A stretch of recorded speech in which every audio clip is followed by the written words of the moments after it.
오늘 우리에게 주시는 하나님의 말씀 한번 교독하도록 하겠습니다. 땅과 거기에 충만한 것과 세계와 그 가운데 사는 자들은 다 여호와의 것이로다.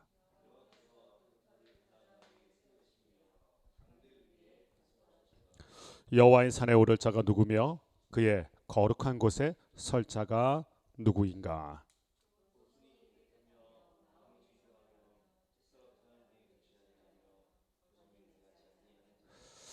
그는 여호와께 복을 받고 구원의 하나님께 의를 얻으리니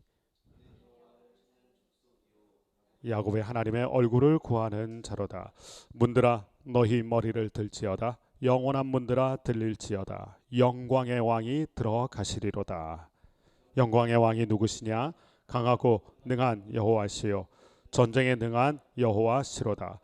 9절 10절 같이 읽습니다. 문들아 너희 머리를 들지어다. 영원한 문들아 들릴지어다. 영광의 왕이 들어가시리로다.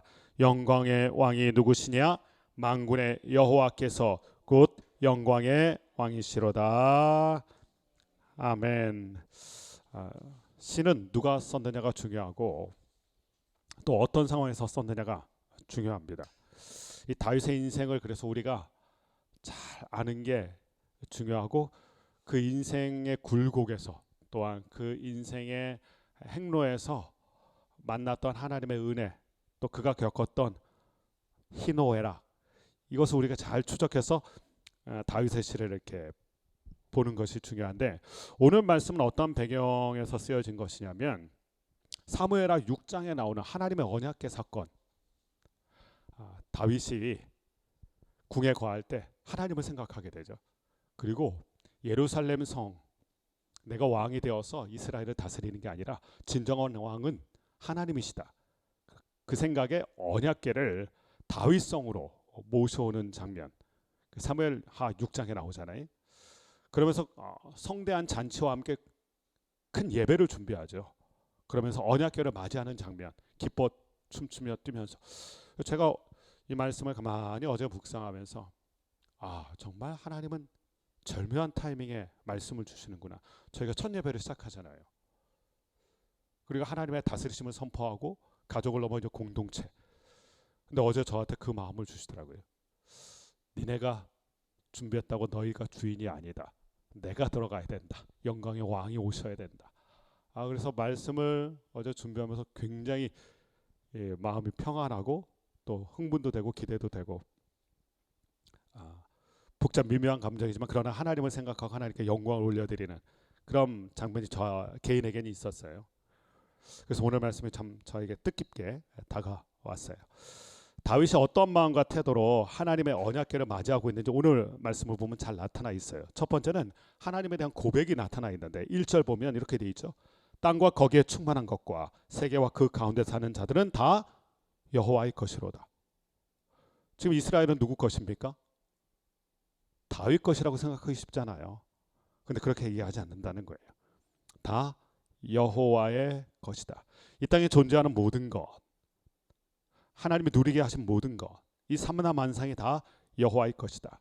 이스라엘도, 다윗성도, 이스라엘 백성도 이거 다 하나님의 것이다. 다윗이 참 지혜로운 게 먼저 항상 하나님을 앞세워요. 그리고 하나님이 주인이신 것을 선포합니다. 하나님이 왕이신 것을 선포해요. 여러분 주인이 있다는 게 왜 중요할까요? 우리가 청지기로 살아가는 게 왜 중요할까요? 주인을 알아보지 못하면 내가 주인 행세하게 됩니다. 내가 주인 행세하게 돼요. 어떻게 보면 독립심이 있는 것 같고 자기 자신에게 충실한 것 같아서 이게 좋아 보이지만 그러나 우리가 주인 행세하게 되면 에덴의 사건이 반복됩니다. 에덴에서 마귀가 속인 게 있잖아요. 야 이제 너도 주인 될 수 있어. 네가 하나님이야. 결과는 실낙원. 어제 그 포털 뉴스에 보니까 미국에서 요즘 난리더라고요. 낙태 때문에 데모하는데 이렇게 데모하더라고요. 내 몸 내 건데 누가 뭐라고 그러냐.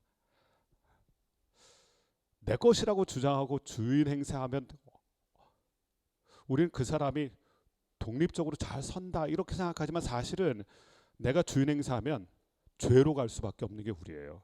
그리고 낙원을 잃어버리는, 에덴을 잃어버리는 게 우리예요. 이것을 신락원을 복락원으로 바꾸는 방법이 뭡니까? 오늘 보여준 이것이에요. 다 여호와의 것이다. 이것 여호와의 것이다. 이게 신락원을 복락원 시키는 방법이에요. 하나님이 주인이시다. 내 삶의 주인이시고 이 모든 것의 주인이시다. 그런 순간에 우리는 에덴을 회복하는 인생이 되는 거예요. 근데 다윗은 정점에 이르렀을 때 이 고백을 했다는 거예요. 없을 때 이 고백하는 건 쉬워요. 주님 나 없어요. 주님이 모든 거예요. 근데 내가 다 누리고 있을 때는요. 이 고백 나오기 쉽지 않습니다.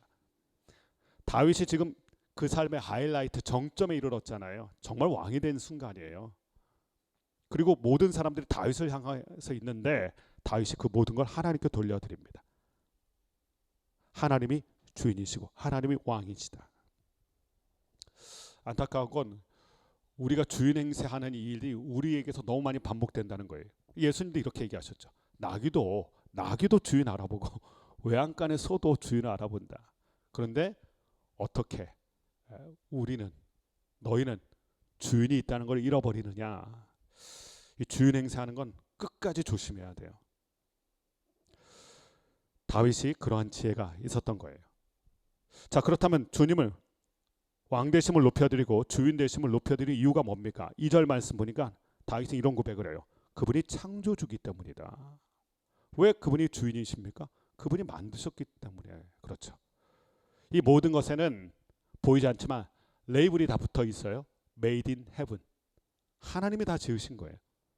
여호와께서 그 터를 바다 위에 세우셨다. 강들 위에 건설하셨다. 세우시고 건설하셨다.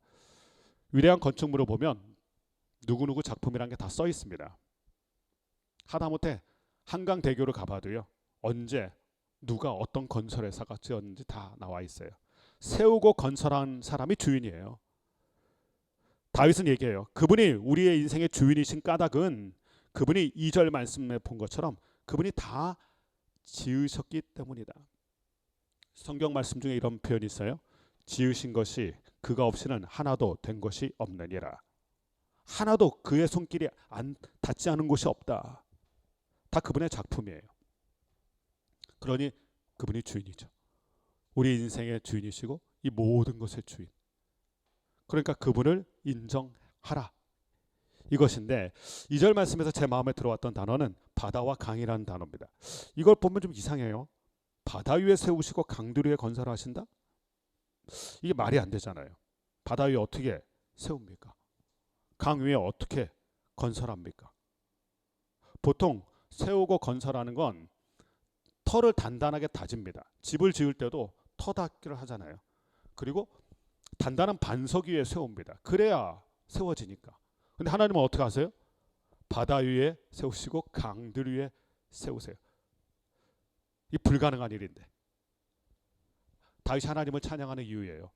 세울 수 없는 것을 세우시는 게 하나님이에요. 위더 처치를 생각해 보세요. 제가 어제 기가 막히더라고요. 이게 세워질 수 있는 공동체입니까 우리가? 제가 어제도 장난스럽게 얘기했잖아요. 우린 다 내상을 입은 자들이다. 우린 세울 수 없는 사람들이에요. 공동체를. 저만 봐도 세울 수 있는 사람이 아니에요. 경험이 있으면 좀 세울 수 있나요? 우리가 지금 바다 같고 우리가 강 같은데 여기다 뭘 세우고 뭘 건설합니까?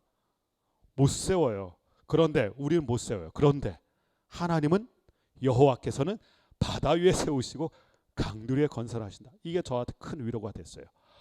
야, 우리는 세울 수 없는데 하나님은 세우시는구나. 인간은 강들 위에 바다 위에 뭔가를 세울 수 없는 존재인데 하나님은 세우시는구나.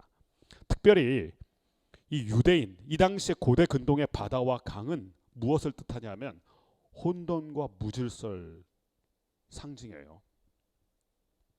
그러고 보면 창세기 1장 말씀에 돌아가 보면 땅이 혼돈하고 공허하였더라. 무질서잖아요 이게. 카오스. 근데 이 카오스를 주님께서 말씀하시자 이 카오스가 변하여 코스모스, 질서를 만들게 되잖아요. 이게 창세기 말씀이 딱 데자뷰처럼 보이게 되죠. 혼돈과 공허와 무질서인데 바다와 강이 그런 곳인데 거기에 하나님이 세우신다. 우리의 삶도 마찬가지죠. 우리의 삶의 형편과 처지가 오늘 위더 처치의 모습이 바다와 강을 경험하고 있을지도 모르겠어요. 여기다 뭘 건설하고 뭘 세울 수 있을까? 그것은 우리 생각이에요. 여호와께서 세우시고 여호와께서 건설하신다. 다윗은 이것을 경험했죠. 다윗은 왕이 될 수 없는 사람이었거든요. 그 사람 자체가 바다와 강이었잖아요. 무엇인가 세울 수 있는 인생이 아니었습니다. 잘해야 목동의 인생에서 목동의 인생으로 끝나야 되는, 그러나 그의 연약한 기반, 연약한 집안 같은 그의 삶, 거기에 하나님은 그의 인생을 견고하게 세우시고 건설하셨어요. 하나님이 모든 것을 주관하시고 모든 걸 만드시고 모든 걸 붙드시고, 그래서 다윗이 하나님을 찬양하게 된 것입니다. 자, 이런 하나님 앞에 우리가 어떤 모습으로 나아가야 될까요? 다윗은 예배자의 모습으로 나아가라, 예배를 강조해요. 3절 4절 같이 한번 읽어보겠습니다. 3절과 4절입니다. 시작. 여호와의 산에 오를 자가 누구며 그의 거룩한 곳에 설 자가 누구인가? 곧 손이 깨끗하며 마음이 청결하며 뜻을 허탄한 데에 두지 아니하며 거짓 맹세하지 아니하는 자로다. 아멘. 누가 그런 하나님, 위험하신 하나님 앞에 설 수 있을까? 지극히 위험이 가득하신 분 앞에 설 수 있을까? 3절은 질문이에요. 누구인가? 그 앞에 설 수 있는 사람, 예배자가 누구인가? 근데 4절은 답을 이렇게 하죠. 손이 깨끗하며 마음이 청결하며 뜻을 허탄한 데 두지 아니하며 거짓 맹세하지 아니하는 자로다. 이것을 뭐 네 가지 조건이라고 생각하면 참 힘들어요. 이 조건 만족해야 필요 충분 조건인가?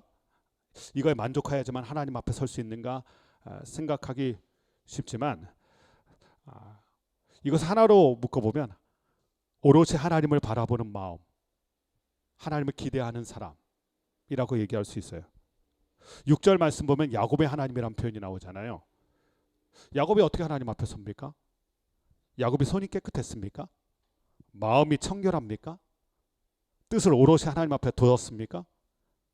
그는 속이는 자잖아요. 거짓 맹세하던 자잖아요. 어떻게 근데 야곱은 하나님 앞에 섭니까?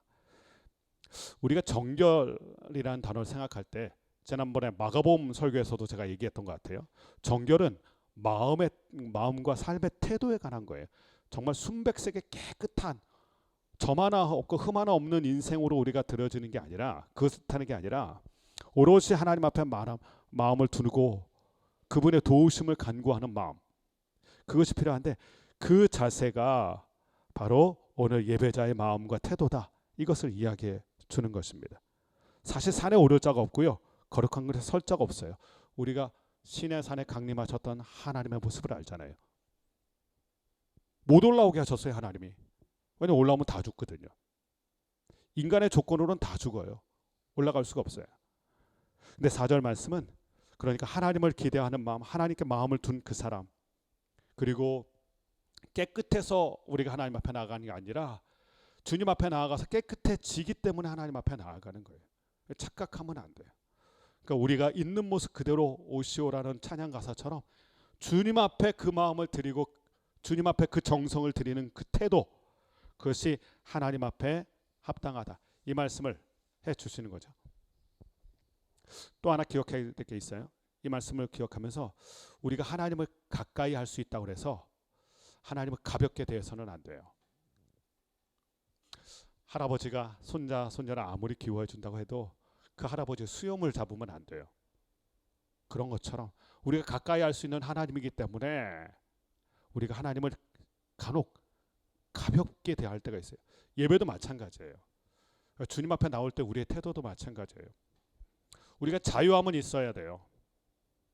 그러나 중심은 있어야 됩니다. 중심은 분명히 있어야 돼요. 주님을 두렵고 떨리는 마음으로, 우리의 사역도 두렵고 떨리는 마음으로, 우리의 시작도 두렵고 떨리는 마음으로 가까이 할 수 있다고 해서 가볍게 대해서는 안 돼요. 저는 너무 많이 경험하는 것 같아요. 하나님께 가까이 나아갈수록 두렵고 떨리는 마음이 필요해요. 가볍게 해서는 안 돼요. 그것을 우리가 또 4절에서 또 엿볼 수 있죠. 그렇게 하나님을 가까이 하는 자에게 주시는 축복이 5절 말씀 보니까 복을 받고 의를 얻는다. 이 말씀도 참 좋아요. 복을 받고 의를 얻는다. 이 본문의 배경이 사무엘하 6장이라고 그랬죠. 복을 받은 사람이 거기서 등장해요. 오벳 에돔이에요. 그런데 참 오벳 에돔이 귀한 것은 딱 하나님의 언약궤가 3개월 그 집에 있었어요. 그 전에는 기럇 여아림 아비나답의 집에 있었습니다. 몇 년 있었냐면 20년. 근데 20년 동안 언약궤를 모시고 있었던 그 집에는 복을 주셨단 말이 안 나와요. 근데 가드 사람 오벳에돔, 이 가드 사람이라는 게 블레셋 사람이라는 뜻이잖아요. 그러니까 어떻게 보면 이방인이었는데 어떤 계기가 있어서 이스라엘 백성 가운데 살게 된 사람이에요. 이 오벳에돔의 집이, 가문이. 언약궤가 오면서 사고가 나서 베레스 우사 사건이 일어나면서 올 수가 없어서 아무도 맞지 않으려고 해서 울며 겨자 먹기 식으로 맞게 된 게 가드 사람 오벳에돔이에요. 근데 3개월 동안 언약궤가 있었는데 하나님이 그 집에 복을 주셨더라. 자녀에게 복을 주셨더라. 비교되는 게 아비나답의 집. 20년이 있었는데 복을 얻었단 말씀이 없어요. 무슨 차이가 있을까요? 하나님을 대하는 태도의 차이가 있었기 때문에 그래요. 20년 있으면 뭐합니까? 20년 동안 방치해놨는데. 우리의 믿음의 삶도 마찬가지예요. 하나님을 얼마나 믿었느냐? 우리는 그걸 많이 따져요. 교회 얼마나 다녔느냐? 하나님 그거 중요하지 않아요. 네가 나를 어떻게 섬겼느냐가 더 중요해요. 목회 얼마나 했느냐? 중요하지 않아요. 하나님을 내 삶에서 방치했다면, 그리고 그게 하나님의 일이 아니라 주일 말씀처럼 사람의 일이었다면 하나님이 주시는 복을 받을 수가 없어요. 4절 말씀처럼 아마도 오벳에돔은 오롯이 하나님을 바라보는 마음, 지극정성의 마음, 경외하는 심령으로 하나님을 대했기 때문에 복을 받은 것이고, 20년이라는 시간이었지만 그게 방치된 시간이라면 거기는 아무것도 일어나지 않아요. 그러나 바르게 믿으면 복을 받는다. 그리고 하나님께 의를 얻는다. 이것이 하나님의 언약궤 사건에서 보여줬던 메시지였습니다. 얼마나 섬겼느냐가 중요하지 않아요. 어떻게 섬겼느냐가 중요해요. 위더처치에게 주시는 메시지가 될 거예요. 우리가 얼마나 섬겼느냐? 아니, 어떻게 섬기느냐가 중요해요. 어떻게 예배하느냐가 더 중요해요. 우리가 하나님을 경외하는 마음으로 하나님을 섬긴다면 우리 공동체에 반드시 주시는 하나님의 복, 그리고 하나님께서 주시는 의가 있을 줄로 믿습니다. 이것을 우리가 마음에 새겨야 돼요. 결국은 하나님을 대하는 태도가 중요해요. 두렵고 떨리는 마음. 제가 지난주에 설교했던 게 계속 남아요. 우리한테 전환점이 되는 시점이에요. 영적으로 굉장히 민감해야 되고, 우리 스스로를 쳐서 복종시키고, 여태껏 우리가 하나님 앞에 우리의 정성을 다해서 예배했지만, 그러나 지금은 더 올인해야 되고 더 깊은 마음을 갖지 않으면 안 되는 때예요. 그것을 저는 계속해서 느끼고 있어요. 그리고 7절부터 10절까지의 말씀 보면 이걸 흔히 영광송이라고 얘기합니다. 이걸로 그래서 찬양이 많이 만들어졌죠. 문들아 머리 들어라, 이런 찬양도 있었고요. 합창단 했을 때 많이 불렀던 찬양이에요. 이 가사가 너무 많았었어요. 한마디로 영광송이에요. 근데 이 영광송을 우리가 무엇에 비춰서 그림을 보아야 되냐면 사무엘하 6장에 나오는 언약궤를 모셔올 때 다윗의 기뻐 춤추는 모습을 생각하면 돼요. 아마 다윗이 이렇게 외쳤을 거예요. 사람들에게 머리를 들어라, 영광의 왕이 들어오신다. 다윗성의 진짜 주인은 다윗이 아니다. 우리 집의 주인은 내가 아니다. 위더처의 주인은 우리가 아니다. 영광의 왕이 들어오신다. 그분을 맞이해라. 저는 이번 주 예배가 좀 이랬으면 좋겠어요. 영광의 왕이 들어오신다. 그분이 우리의 주인이시고 우리 공동체의 주인이시다. 그분은 강하고 능하신 여호와시요 전쟁에 능한 여호와시다. 머리를 들어라. 머리 든다는 거 우리가 다 잘 알잖아요. 이미지가 있잖아요. 환영하고 기쁨으로 맞이하는 것. 언약궤가 들어올 때 다윗이 기뻐 춤추며 맞았어요. 다윗이 골리앗 죽였을 때도 춤추지 않았습니다. 사람들이 사울은 천천히요, 다윗은 만만이라고 칭송할 때도 그때 춤추지 않았어요. 왕이 되었어도 춤을 추지 않았던 다윗입니다. 그런데 언약궤가 들어올 때는 어깨춤이 절로 난다는 말처럼 너무 좋아서, 너무 기뻐서, 너무 감동이 돼서 어린아이처럼 춤을 췄어요. 아마 이렇게 외쳤겠죠. 그때 영광의 왕이 들어오신다. 진짜 주인이 오신다. 이스라엘의 주인이시다. 이분을 기뻐해라. 오늘 큐티 제목이 이렇게 되어 있더라고요. 하나님을 구하는 예배자, 영광의 왕이 임하시는 삶. 누구에게 임합니까? 주님의 주되심을 인정하는 그 자리, 그리고 주님을 영광의 왕으로 선포하는 그 자리, 그분이 그 자리에 임하세요. 오늘 모습을 보면서 우리 자신을 또한 내어드리고 공동체 생각하면서 오늘 말씀 우리 가운데 적용해야 될 부분이 있다고 생각합니다.